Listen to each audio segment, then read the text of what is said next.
شروع کرتی ہوں اللہ تعالیٰ کے نام سے جو بڑا مہربان نہایت رحم فرمانے والا ہے۔ السلام علیکم ورحمۃ اللہ وبرکاتہ۔ میں ہوں Hadiqa on line Quran academy سے۔ امید ہے کہ آپ سب خیر و عافیت سے ہوں گی۔ اللہ تعالیٰ ہم سب کو ایمان، سلامتی اور تقوی کی بہترین حالت میں رکھے، آمین یا رب العالمین۔ اب ہم کلاس کا آغاز کرتے ہیں۔ اعوذ باللہ من الشیطان الرجیم، بسم اللہ الرحمن الرحیم۔ اب ہم سبق کا آغاز کر رہے ہیں۔ ہمارا جو سبق ہے سورۃ الحشر، آیت نمبر 11 12، آسان الفاظ میں تجوید سیکھیں گے لفظ بلفظ۔ آئیے شروع کرتے ہیں۔ لَئِنْ أُخْرِجُوا لَا يَخْرُجُونَ مَعَهُمْ لَئِنْ أُخْرِجُوا لَا يَخْرُجُونَ مَعَهُمْ وَلَئِن قُوتِلُوا لَا يَنصُرُونَهُمْ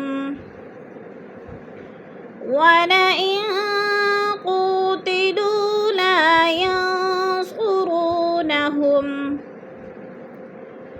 وَلَئِن نَصَرُوهُمْ لَيُوَلُّنَّ الْأَدْبَارَ ثُمَّ لَا يُنصَرُونَ لَأَنْتُمْ أَشَدُّ رَهْبَةً فِي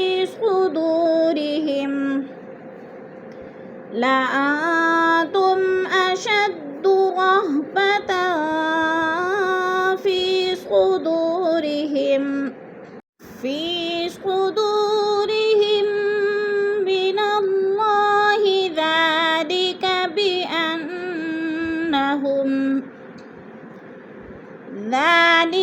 بِأَنَّهُمْ قَوْمٌ لَا يَفْقَهُونَ۔ اب ہم سورۃ الحشر کی آیت نمبر 2 یعنی 11 اور 12 میں ہم نے ان دونوں کو تجوید سے پڑھا۔ اب ہم ان دونوں میں تجوید دیکھیں گے کہ کون کون سے لفظ میں کون کون سا قاعدہ ہو رہا ہے۔ لَئِنْ أُخْرِجُوا، لَئِن نون ساکن کے بعد حروف حلقی میں سے حمزہ آ گیا ہے تو ادھر اظہار ہو رہا ہے، اخفا نہیں کریں گے، لفظ کو ظاہر کر کے پڑھیں گے۔ جیسے لَئِنْ أُخْرِجُوا، جو پہ وہ مدہ ہے، وہ مدہ کو ایک الف دو حرکات کے برابر لمبا کر کے پڑھنا ہے۔ لا يخرجون، لا پہ الف مدہ، الف خالی سے پہلے لام کے اوپر زبر ہے تو الف مدہ۔ یخرجون، جو پہ وہ مدہ، وہ ساکن سے پہلے جیم کے اوپر پیش ہے تو وہ مدہ کو ایک الف دو حرکات کے برابر لمبا کر کے پڑھنا ہے۔ لَئِنْ أُخْرِجُوا لَا يَخْرُجُونَ مَعَهُمْ وَلَئِن قُوتِلُوا، وَلَئِن نون ساکن کے بعد قوف حروف اخفا میں سے آ گیا ہے تو ادھر اخفا ہو رہا ہے، اظہار نہیں کریں گے۔ جیسے وَلَئِن آگے قُوتِلُوا، قو پہ وہ مدہ ہے، وہ ساکن سے پہلے قوف کے اوپر پیش ہے تو وہ مدہ، اور لو پہ بھی وہ مدہ، لا پہ پھر الف مدہ۔ ینصرونہم، ین پہ نون ساکن کے بعد صاد حروف اخفا میں سے آ گیا ہے تو ادھر اخفا ہو رہا ہے، آواز کو ناک میں چھپا کر پڑھیں گے۔ رونہم، رو پہ وہ مدہ، وہ ساکن سے پہلے غو کے اوپر پیش ہے تو ادھر وہ مدہ ہو رہا ہے، وہ مدہ کو بھی ہم نے ایک الف دو حرکات کے برابر لمبا کر کے پڑھنا ہے۔ وَلَئِن نَصَرُوهُمْ، وَلَئِن نون ساکن کے بعد نون مشدد ہے تو ادھر غنہ کریں گے، ناک میں آواز کو چھپا کر پڑھیں گے۔ رو پہ وہ مدہ، وہ ساکن سے پہلے غو کے اوپر پیش ہے تو وہ مدہ کو ایک الف دو حرکات کے برابر لمبا کر کے پڑھنا ہے۔ جیسے وَلَئِن نَصَرُوهُمْ لَيُوَلُّنَّ نون مشدد ہے، غنہ کریں گے، سختی سے جما کر پڑھیں گے. ادبار، اد پہ قلقلہ ہو رہا ہے، دا ساکن ہے اور حروف قلقلہ میں سے ہے تو ہلا کر پڑھیں گے. بار، با پہ جو ہے الف مدہ، الف مدہ کو ایک الف دو حرکات کے برابر لمبا کر کے پڑھنا ہے. جیسے لَيُوَلُّنَّ الْأَدْبَارَ ثُمَّ لَا يُنصَرُونَ. ثم کی میم مشدد ہے، غنہ کریں گے، سختی سے جما کر پڑھیں گے.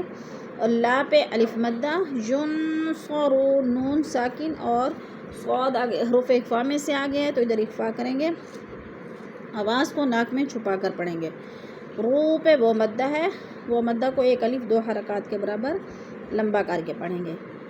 آگے لا انتم، لا کے آگے جو حمزہ ہے الف آ گیا ہے، اس کے اوپر گول دائرہ بنا ہوا ہے، یہ الف زائد ہے، لکھنے میں آتا ہے پڑھنے میں نہیں آتا. لا انتم، ان پہ جو ہے اخفا ہے، نون ساکن کے بعد تا حروف اخفا میں سے آ گیا ہے تو ادھر اخفا کریں گے، آواز کو ناک میں چھپا کر پڑھیں گے. تم پہ اظہار شفی، میم ساکن کے بعد حروف ہلکی میں سے حمزہ آ گیا ہے تو اظہار کریں گے، ادھر اخفا نہیں کریں گے، یعنی لفظ کو ظاہر کر کے پڑھیں گے. جیسے لَأَنتُمْ أَشَدُّ رَهْبَةً، دو زبر تنوین، آگے فا حروف اخفا میں سے آ گیا ہے تو ادھر اخفا کریں گے، آواز کو ناک میں چھپا کر پڑھیں گے. فی پہ یا مدہ ہے، یا ساکن سے پہلے فا کے نیچے زیر ہے تو یا مدہ. صدورہم، وہ ساکن سے پہلے دال کے اوپر پیش ہے تو وہ مدہ کو بھی ایک الف دو حرکات کے برابر لمبا کر کے پڑھنا ہے. من اللہ، اللہ پر پڑھا جائے گا اس لیے کہ اللہ سے پہلے لفظ نون کے اوپر زبر ہے تو اللہ کو پر کر کے پڑھیں گے. بِأَنَّهُمْ، بِأَنَّ کی نون مشدد ہے، سختی سے جما کر پڑھیں گے. ہم، میم ساکن کے بعد قوف آ گیا ہے، اظہار ہو رہا ہے، اظہار شفوی، غنہ نہیں کریں گے. قوم، قو پہ وولین ہے، وہ ساکن سے پہلے قوف کے اوپر زبر ہے تو وولین کو لمبا بھی نہیں کرنا اور جھٹکا بھی نہیں دینا. قوم اللہ، دو پیش تنوین، آگے لام مشدد ہے تو ادھر ادغام ہو رہا ہے، سختی سے جما کر پڑھیں گے، میم کو لام کے ساتھ ملا کر. قوم اللہ یفقہون، یفقہو پہ وہ مدہ، وہ ساکن سے پہلے قوف کے اوپر پیش ہے تو وہ مدہ کو ایک الف دو حرکات کے برابر لمبا کر کے پڑھنا ہے. صدق اللہ العظیم. کلاس کے اختتام پر دعا پڑھ لیتے ہیں. سبحان ربک رب العزت عما یصفون وسلام علی المرسلین والحمد للہ رب العالمین.